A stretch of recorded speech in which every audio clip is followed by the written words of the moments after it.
ಹಾಗೆ ಎಲ್ರಿಗೂ ನಮಸ್ಕಾರ. ಸೊ ಬಿಗ್ ಬಾಸ್ನ ಇವತ್ತಿನ ಎಪಿಸೋಡ್ನ ಮತ್ತೊಂದು ಪ್ರೋಮೋ ಅಪ್ಲೋಡ್ ಮಾಡಿದ್ದಾರೆ. ಆ್ಯಂಡ್ ಈ ಪ್ರೋಮೋದಲ್ಲಿ ನೋಡೋದಾದ್ರೆ ಸಿಕ್ಕಾಬಡೆ ಕ್ವಾಟ್ಲೈನ್ ನಡೀತಾ ಇದೆ. ಅದು ನಮ್ಮ ಹನುಮಂತನಿಂದ ಸಖತ್ ಎಂಟರ್ಟೈನ್ಮೆಂಟ್ ಪಾರ್ಟಿ ಗುರು. ಈ ಕಡೆ ಹಾಡಕ್ಕೂ ಸೈ, ನಗ್ಸಕ್ಕೂ ಸೈ, ಎಲ್ಲದಕ್ಕೂ ಸೈ, ಟಾಸ್ಕ್ಗೂ ಸೈ, ಸಖತ್ತಾಗಿರೋವಂಥ ಒಂದು ಪರ್ಫಾರ್ಮೆನ್ಸ್ ಕೊಡ್ತಿದ್ದಾರೆ. ಟಾಸ್ಕಲ್ಲಿ ಮಾತ್ರ ಮಂಜಾಣಂಗೆ ಒಂದು ರೀತಿಯಲ್ಲಿ ಕಾಟ ಕೊಡ್ತಿದ್ದಾರೆ ಅಂತಲೇ ಹೇಳ್ಬೋದು. ಸೊ ಅಲ್ಲಿ ಮಂಜಾಣ ನಿಮ್ಗೆ ಗೊತ್ತಿರೋ ಈ ವಾರದ ಒಂದು ಬಿಗ್ ಬಾಸ್ನ ಮನೆಯ ರಾಜ್ಯದ ಸಾಮ್ರಾಜ್ಯದ ಒಂದು ರಾಜನಾಗಿ ಕಾಣಿಸ್ಕೊಂತಿದ್ದಾರೆ. ಅದೇ ರೀತಿ ಬೆಳಗ್ಗೆ ಒಂದು ಪ್ರೋಮೋದಲ್ಲಿ ನೋಡಿದ್ರೆ ಫುಲ್ ಭಯ ಹುಟ್ಟಿಸುವಂಥ ರೀತಿಯಲ್ಲಿ ಕಾಣಿಸ್ತಾ ಇತ್ತು. ಬಟ್ ಇವತ್ತಿನ ಈ ಒಂದು ಪ್ರೋಮೋದಲ್ಲಿ ನೋಡೋದಾದ್ರೆ ಸೊ ಇಲ್ಲಿ ಸಖತ್ ಫನ್ ಆ್ಯಂಡ್ ಎಂಟರ್ಟೈನ್ಮೆಂಟ್ ರೀತಿಯಲ್ಲಿ ಕಾಣಿಸ್ತಿದೆ. ಅದಕ್ಕೆ ಮುಖ್ಯ ಕಾರಣ ಆಗಿರುವಂಥದ್ದು ನಮ್ಮ ಹನುಮಂತು ಅವರು. ಸೊ ಅಲ್ಲಿ ರಾಜರು ಆರ್ಡರ್ ಎಲ್ಲ ಮಾಡ್ತಿದ್ದಾರೆ.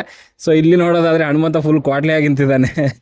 ಅವನಿಗೆ ಇಲ್ಲಿ ಬರೋಕ್ಕೆ ಹೇಳ ರಾಜನಿಗೆ ಅನ್ನೋ ರೀತಿಯಲ್ಲಿ ಸಖತ್ತಾಗಿದೆ. ಆ್ಯಂಡ್ ಅಲ್ಲಿ ಕೆಲವೊಂದು ಜೈಕಾರ ಹಾಕ್ಸೋವಂಥದ್ದು, ಜೊತೆಗೆ ನನ್ನ ಕಣ್ಣನ್ನಿಟ್ಟು ಯಾರು ನೋಡೋಂಗಿಲ್ಲ ಅಂತ ರಾಜ ಹೇಳ್ತಿರ್ಬೇಕಾದ್ರೆ ಮತ್ತೆ ಏನೋ ನೋಡ್ಬೇಕು ಇವನಿಗೆ ಅನ್ನೋ ರೀತಿಯಲ್ಲಿ ಹನುಮಂತ ಮಾತಾಡ್ತಿರೋವಂಥದ್ದು. ಜೊತೆಗೆ ಅಲ್ಲಿ ಶಿಶಿರ್ ಬಂದು ಕರಿತಾರೆ ಹೊರಗಡೆ ಕುಂತಾಗ ಅಲ್ಲಿ ಗೇಟ್ ಹತ್ರ. ಸೊ ರಾಜರು ಕರಿತಿದ್ದಾರೆ ಅಂತಂದ್ರೆ ಇಲ್ಲೇ ಕರಿತಿದ್ದಾರೆ ಅಂತ ಹೇಳೋವನಿಗೆ ಅನ್ನೋ ರೀತಿಯಲ್ಲಿ ಹೇಳೋವಂಥದ್ದು. ಸೊ ಆ್ಯಂಡ್ ಅಲ್ಲಿ ಗೊತ್ತಲ್ಲ ನಿಮಗೆ ಮಂಜಾಣ ಅಂತ ಶಿಕ್ಷೆ ಕೊಡ್ತಾನೆ. ಅದಕ್ಕೇನೆ ಹನುಮಂತನ ಬಾಯಿಗೆ ಯಾವುದೋ ಸೌತೆಕಾಯಿ ಇಟ್ಟಿದ್ದಾರೆ ಮಾತಾಡಬಾರ್ದು ಅಂತ. ಜೊತೆಗೆ ಅಲ್ಲಿ ಜೊತೆಗಿದ್ದಂಥ ಧನರಾಜ್ಗೂ ಕೂಡ ಬಸ್ಕಿ ಓಡಿಸ್ತಿದ್ದಾನೆ. ಬೆಳಿಗ್ಗೆ ಎದ್ದ ತಕ್ಷಣ ಟಾಯ್ಲೆಟ್ಗೂ ಹೋಗೋಕೆ ಎದ್ದೇಳಬಾರ್ದು ಅವನು. ಆ ಒಂದು ಮಟ್ಟಿಗೆ ಅವನು ಆಗಬೇಕು. ಆ ಒಂದು ಮಟ್ಟಿಗೆ ಬಸ್ಕಿ ಹೊಡಿಸಿ ಅಂತ ಕೆಲವರಿಗೆಲ್ಲ ಬಲಗೆ ಬಂಟ್ರಿಗಳಿಗೆ ಹೇಳ್ತಿದ್ದಾರೆ. ಆ್ಯಂಡ್ ಅಲ್ಲಿ ಗ್ರೇ ಏರಿಯಾ ಮಹಾರಾಜರಿಗೆ ಜೈ ಜೈ ಅನ್ನೋ ಟೈಮಲ್ಲಿ ಬಾಯಿ ತೊದಲಿಸ್ತಾನೆ.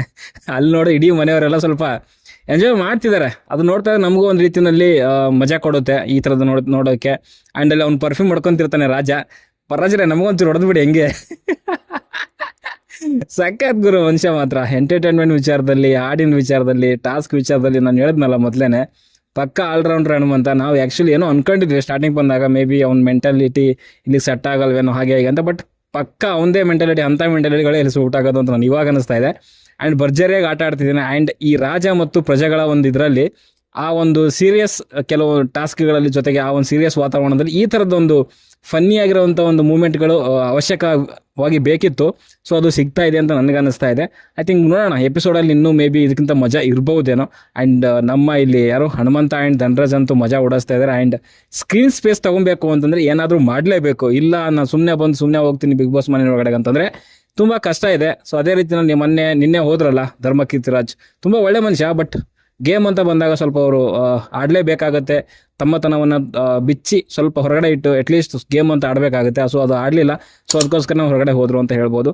ಸೊ ನೋಡುವ ಎಪಿಸೋಡಲ್ಲಿ ಯಾವ ರೀತಿಯಲ್ಲಿ ಮನೋರಂಜನೆ ಇರುತ್ತೆ ನಮ್ಮ ಹನುಮಂತನ ಕಡೆಯಿಂದ ಅಂತ. ಓಕೆ, ಸೊ ಸದ್ಯಕ್ಕೆ ನೋಡೋದಷ್ಟೇ. ಲೈಕ್ ಮಾಡಿ, ಶೇರ್ ಮಾಡಿ, ಚಾನಲ್ ಸಬ್ಸ್ಕ್ರೈಬ್ ಮಾಡ್ಕೊಳ್ಳಿ ಅಂತ ಹೇಳ್ತಾ ಮುಂದೆ ನೋಡೋದು ಸಿಗೋವರೆಗೂ ಬಾಯ್.